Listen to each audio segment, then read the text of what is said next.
آسټرالیا یو ځل بیا په ساوث افریقا باندې غټ ریکارډ جوړ کړی دی. په ون ډے میچ کې آسټرالیا په ساوث افریقا باندې 432 رنزونه کړي دي. جی دینه مخکې هم آسټرالیا په ساوث افریقا باندې په 2006 کې 434 رنزونه کړي چې پای کې د آسټرالیا طرف ریکی پونټینګ ډېر ښه بیټینګ کړو، خو هغه سکور ورپسې ساوث افریقا چیس کړو.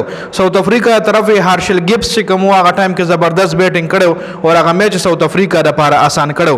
434 په 2006 کې آسټرالیا کړو چې ورپسې ساوث افریقا په 2006 کې چیس کړو. جی 438 ورپسې ساوث افریقا کړو.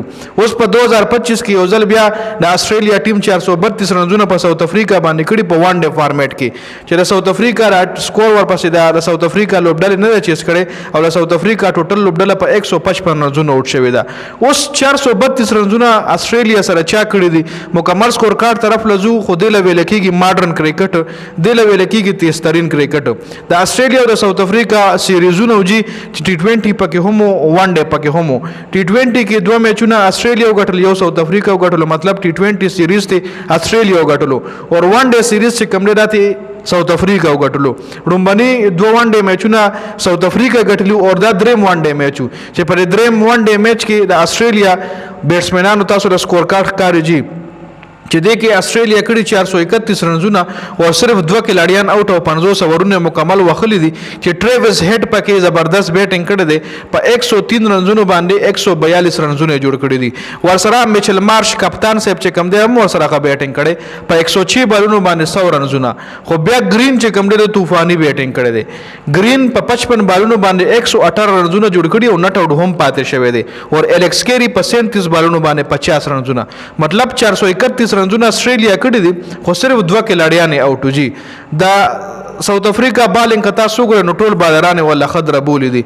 مپاکا 6 ور 73 رنزونه ور کړي دي، 12 اکانومي سره بالینګ کړي دي.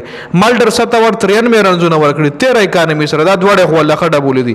کیشو ماراج پکې خبالینګ کړي، ټول نه خبالینګ کیشو ماراج سپینر کړي دي. 10 ور 57 اور یو وکټ هم تر لاسو کړي دا. مارکرم 8 ور 60، کاربن بوش 10 ور 68 دم خبالینګ کړي دي. فاش بازارانو کې خډوم باندې دوای ولا خضر زولې دي. خبیا سینورن چې کوم دی نو اور 75 یو وکټ د هم تر لاسو کړی ده. په جواب کې ورپسې ګوره 431 رنزونه چې سکول پسې د ساوث افریقا ټوټل ټیم په 155 رنزونه اوټ شوی دی. مارکرم په 2 رنزونو، ریکلټن په 11، بوما په 19، ټونی ډیزورزي په 33، ټپس په 1، ډیوالډ بریویس چې کوم دی د زبردست اننګز کړی دی خو اوټ شوی په 28 بالو 49 رنزونه د جوړ کړی دي. مالډر 5، کاربن بوس 17، مهاراج 2، چنورن 9 او مپاکا 0 رنزونه جوړ کړي دي. د آسټرالیا طرف زیویر باټلټ 6 ور 45 2 وکټي، سین ایبټ 4 ور 27 2 وکټي، نیتن ایلس 4 ور 25 وکټ یومنا، اډم زمپا 5 ور 31 یو وکټ او خبالنګ پکې کوپر کنولی کړي دي چې 6 اور 22 رنزونه ور کړي دي او 15 وکټي تر لاسو کړي دي. نو دا میچ په 276 رنزونو باندې د آسټرالیا لوبډلې وګټلو او لومړی چې کوم دوه میچونه شو ون ډے کنه نو پای کې د آسټرالیا لوبډلې 200 رنزونه منو کړي اور په دریم کې په خمټ کتل 431 رنزونه په ساوث افریقا جوړ کړي دي. جی نو دا مکمل سکور کارو چې د لویل کېږي ماډرن کرکټ. نو د ویډیو کتلو زیاته مننه، والسلام.